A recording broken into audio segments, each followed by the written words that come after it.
Hi friends, welcome to SVIT blogs. నేను మీ ఇందు. ఈరోజైతే నేను బేవ్ ఎలా చేసుకున్నానో చూద్దాం రండి. చేదు కోసం వేప పువ్వునైతే తీసుకున్నాను, తీపి కోసం బెల్లం, పులుపు కోసం చింతపండు, ఉప్పు, కారం. ఒకరికి మిస్ అయింది ఫ్రెండ్స్. మా ఇంట్లో బేవ్కి అయితే మేము డ్రై ఫ్రూట్స్ కూడా వేసుకుంటాం అన్నమాట. బాదం, పిస్తా, కాజు, గుమ్మడికాయ విత్తనాలు, కలంగడ బింజాలు ఇవన్నీ అయితే వేసుకుంటాం అన్నమాట.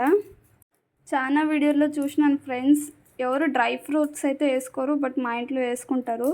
మా అమ్మ కొంచెం పప్పుల పొడి కూడా వేసింది, కొంచెం చింతపండు రసం, ఇవన్నీ కలుపుకొని కొంచెం వేప పూత అయితే వేసుకుంటున్నా, కొంచెం ఉప్పు, కొంచెం కారం, ఇవన్నీ అయితే బాగా మిక్స్ చేసుకొని బేవ్ అయితే రెడీ ఫ్రెండ్స్. అంటే ఉగాది పచ్చడి అయితే రెడీ. ఇది కనుక మీకు నచ్చినట్టయితే please like, share and subscribe.